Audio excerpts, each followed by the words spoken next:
Hello, welcome to Signals and Systems course. In this session, we will be learning about even and odd signals in both for continuous time domain as well as in the discrete time domain. Okay, so let us first discuss about continuous time domain, then we will see discrete time domain. So, what is an even signal? Any signal that satisfies x of t equal to x of minus t.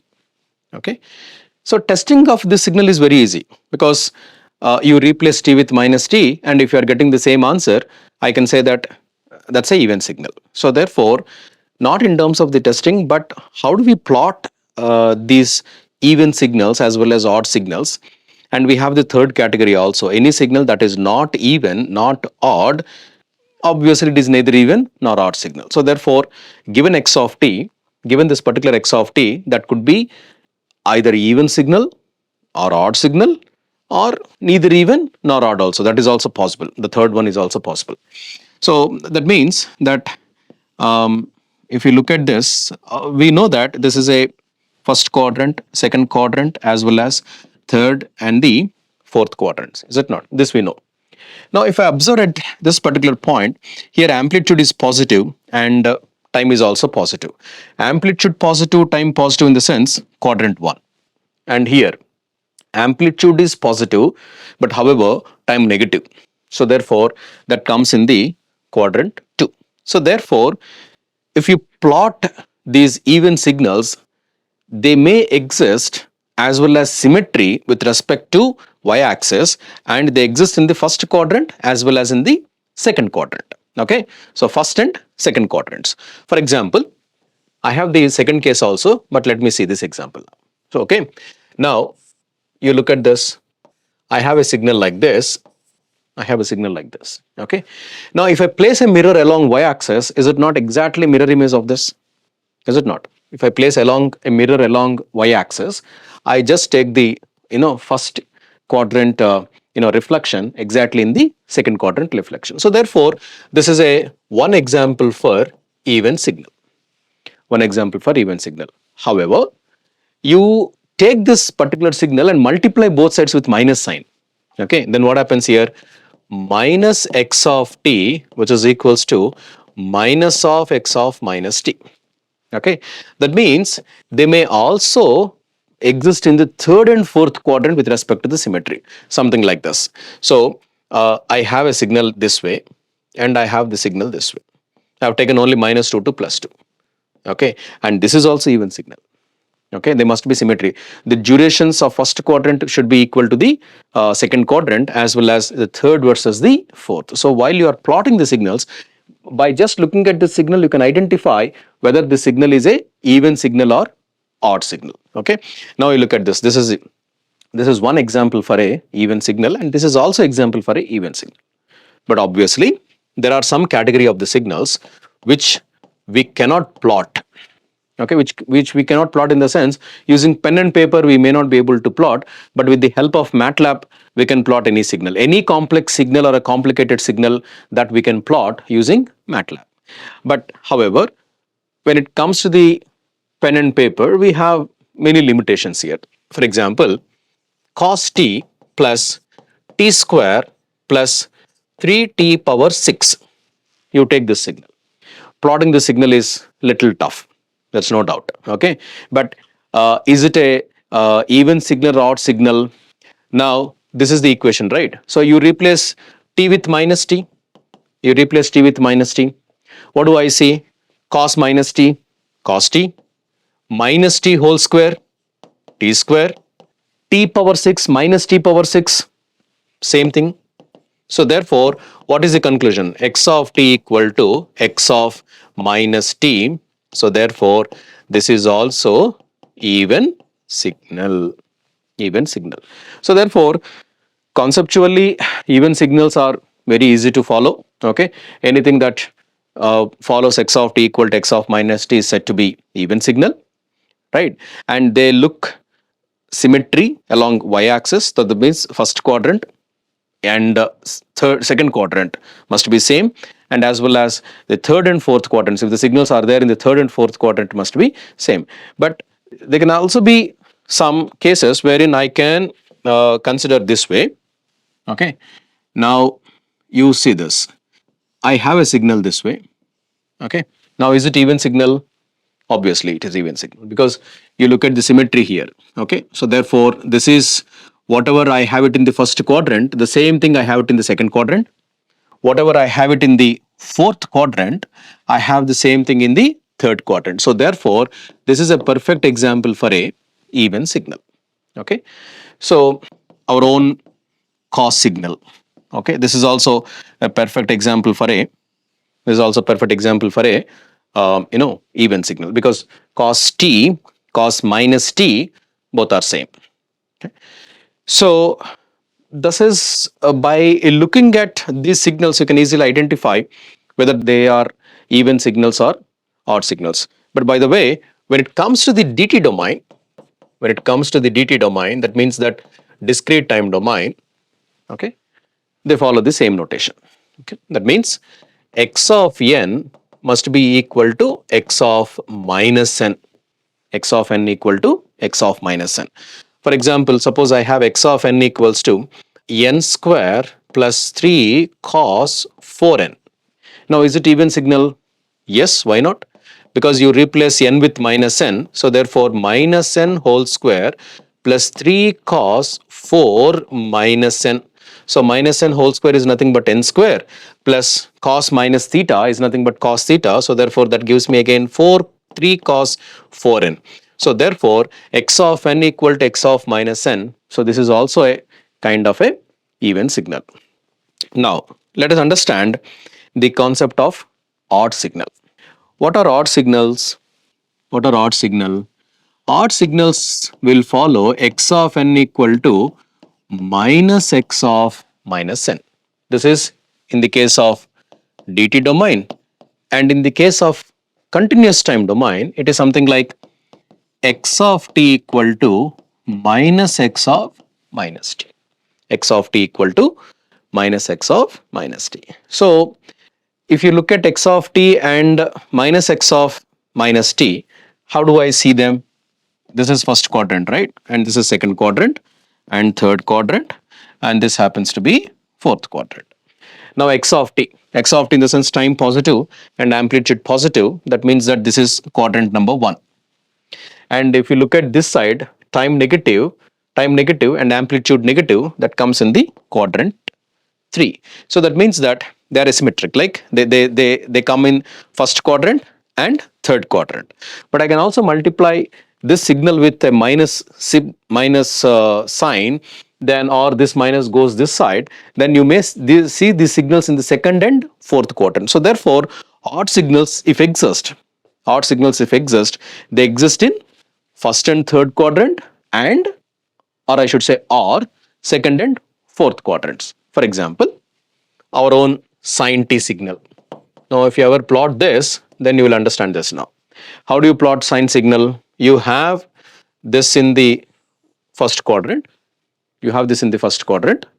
Now the exact shape which you see in the first quadrant, you see in the third quadrant, like this. Okay. Now fourth quadrant you see in the second quadrant, and again first quadrant you see here. So this is how the signal is exist. So this is about the odd signal. Okay. So now one more example, x of t equals to something like this. Okay. I have a signal like this. So if I would like to make it an odd signal, then first quadrant symmetry, I will take it as in the third quadrant, and this component is also, this is also in the first quadrant, right? So therefore that comes in the third quadrant, like this. Okay. So this is now a perfect example for a odd signal. Okay. So when it comes to the even signal and odd signal in the case of discrete domain and continuous time domain, you just replacing with t with minus t, we can remember the formulas, right? So x of t equals to minus x of minus t. Now we'll be learning the most important concept in the even and odd signals, which is nothing but any signal you take it, okay, any signal which can be expressed in terms of even component and odd component. Component, I mean to say even signal and odd signal. So let us understand. So take a signal, and what is the even component of that signal and what is the odd component of the signal. Let us understand, and then perform some analysis, and then derive some formulas related to even and odd. Okay. So any signal x of t, any signal you take it, this particular concept works. Any signal x of t can be expressed in terms of even and odd. Okay. So let's call this as equation 1. Now what is this xc of t? Xc of t equal to xc of minus t. That means this is even signal. Even signal. Okay. Xc of t equal to xc of minus t. What is x naught of t? What is x naught of t? X naught of t equal to x naught minus x naught of minus t. And what is this? Odd signal. That is odd signal property, and the above one is the even signal property.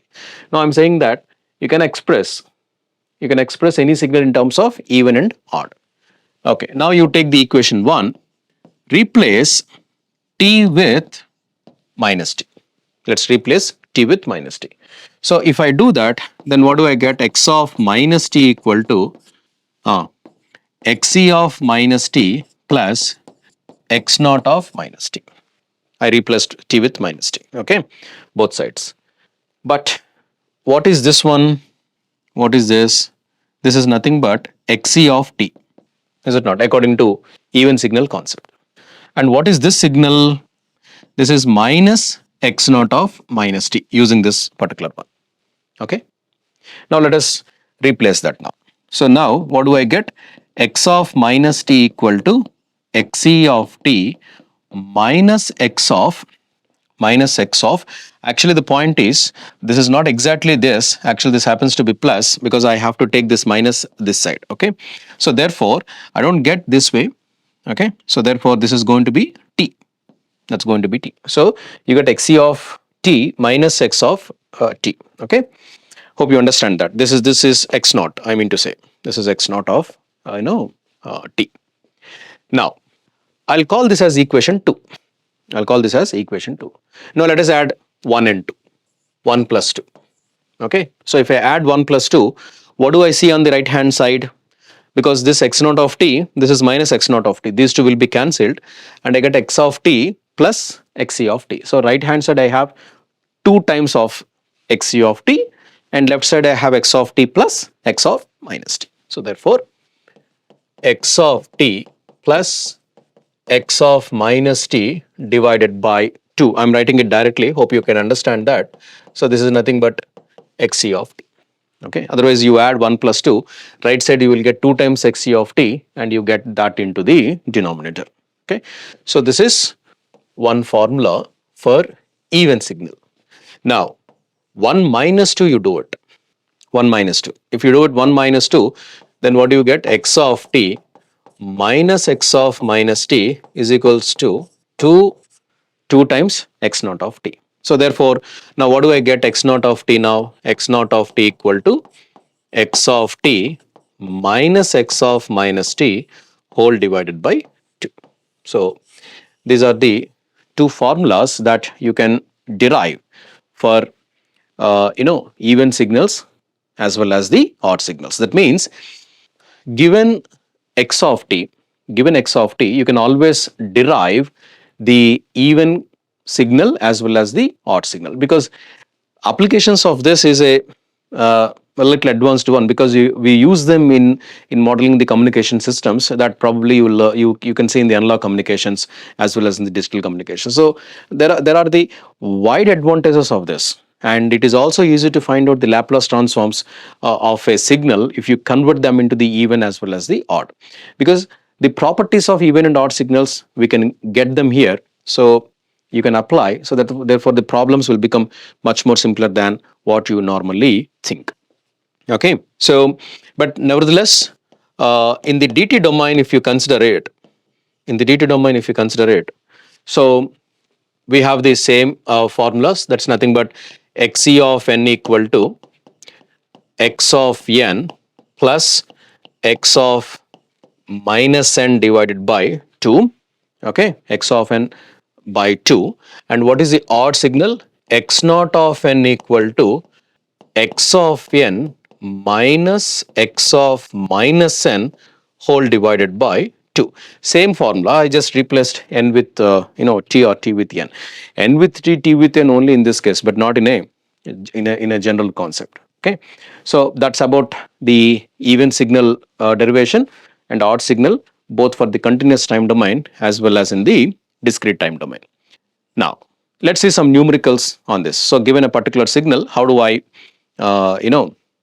get the even component as well as the odd component? So, we'll begin with a simple problem. Okay. So, I have a signal like this. Let me start with a simple problem, then we'll take the complex one. So, that's my signal. Okay, x of t equals to this signal. Now, let us find out the even signal as well as the odd signal of this, or even component as well as the odd component. So what is the formula that we have derived? Xc of t equal to x of t plus x of minus t divided by 2. Okay, this is the one. Then what is the odd component? X of t minus x of minus t whole divided by 2. Okay, there is no problem with the first one, but there is a slight change that I would like to bring. Change in the sense not in terms of the formula, but in terms of the observation in the second one. Okay, so what I will be writing, the second equation is that x of t, you take plus here and then write down this as minus x of minus t whole divided by 2. Okay, so in fact both are same, but why would I write in this particular fashion? And I'll just let you know. Okay, so this is what you called time reversal. Okay, time reversal. So x of t, given x of t, x of minus t is what you call the time reversal, and this minus we call it as a amplitude reversal. Okay, that minus is what we call it as a amplitude reversal. So therefore time reversal and amplitude reversal. So these 2 points are important to plot these signals. All right. Now, how do I do x of minus t? How do I do x of minus t? Given a signal x of t, how do I get x of minus t? You put a mirror here along y-axis, okay, and take the reflections. Okay, then what happens? 1 will become minus 1. What happens to 2? Minus 2. So therefore, how do I get my signal here? So this happens to be 0, and this is minus 1, and this is minus 2. Okay, not in this problem, but maybe in the next problem, that I may have some component at minus 2 this side, that the minus 2 will become plus 2.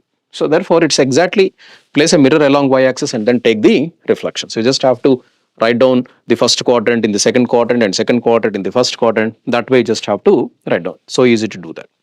Okay, now it is only minus t. That means we are just reversing the x-axis, not the y-axis. So therefore our amplitudes remain same.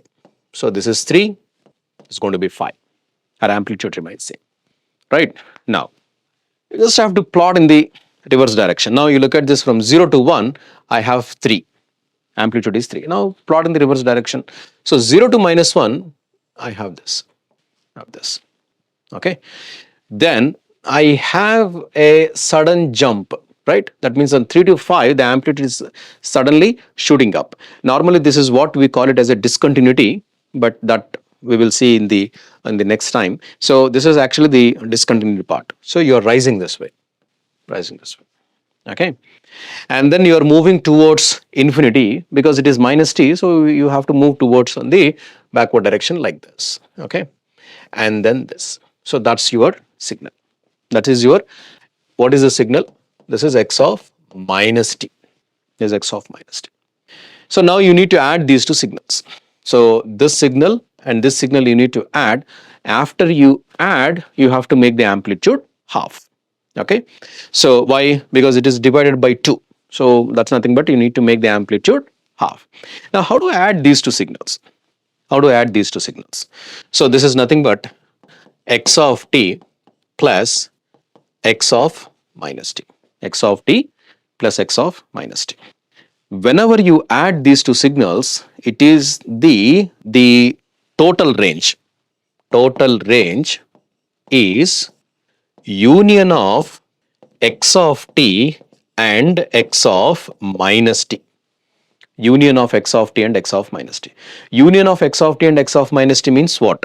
That means this signal exists from 0 to 2, this signal exists from minus 2 to 0. So what is the union of these two ranges?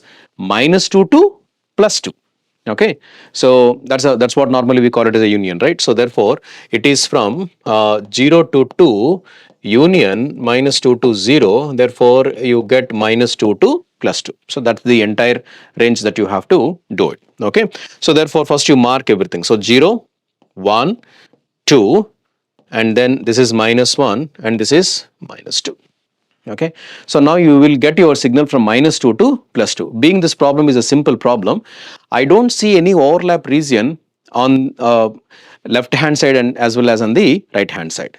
Means I have a signal on the left hand side, but here I don't have any signal on the left hand side. Here I have a signal on the right hand side and here I don't have signal on the right hand side. So plotting these things are very easy. So therefore, what is the amplitude I have at minus 2? 5. What is the amplitude I have at minus 2? No amplitude. No amplitude in the sense it is 0. So therefore, I get this as a 5. So you just plot it 5 like this. Okay. Now, I have what is the amplitude at minus 1? 3. And what is the amplitude at minus 1? No amplitude. So therefore, it comes here and then it maintains the same thing 3 till this. And now you look at it 0 to 1, this signal exists now. 0 to 1, this signal exists. And 0 to 1, this signal does not exist. So therefore, you continue here and then you get the same plot. Okay. But that's not your final answer. Why? Because you haven't made divided by 2. Okay, because you just have to make it this as a divide by 2. So therefore, so what is your final answer here? If I consider this is your signal, then you get something this way. So therefore 0, 1, 2, and only the point is this amplitude will become 3 by 2 and this amplitude will become 5 by 2. So that's going to be your final answer. Now, how do I do the same thing for odd signal, because still we need to look at the odd signal there, right? So what is a given signal? The given signal is this. So this is 0, 1 and this is 2, 3, 5. So this is x of t and we have also plotted x of minus t. Okay, how did we plot that? We plotted this way. So 0, minus 1, this is minus 2, 3 and this is 5. Okay, but now what should we do? Amplitude reversal we have to do it. Okay, because the formula is x naught of t, formula is x of t plus. Okay, I'm not subtracting two signals. Okay, but what I'm doing is I'm performing this operation here and then I'll make it divide by 2. So amplitude reversal in the sense y-axis is the amplitude, is it not? So therefore 3 becomes minus 3 and 5 becomes minus 5. So therefore I have something like this. So therefore this is 0 and this point is minus 3 and this point is minus 5. Okay, now you reverse it. So if I reverse it, then I get like this. So this amplitude is 3, right? So that has become minus 3. So minus 3, go down and then this and then this. So this is your signal. What is this? This is minus x of minus t. Now to get the odd signal, add these two signals. But once again there is no overlap region, isn't it? Because there is no overlap region, so therefore how do I see that? I would see like this. Okay, now like this. Okay, so this is once again 3 by 2, this is going to be 5 by 2 and this is minus 3 by 2 and this point is minus 5 by 2. So therefore, this is your x naught of t.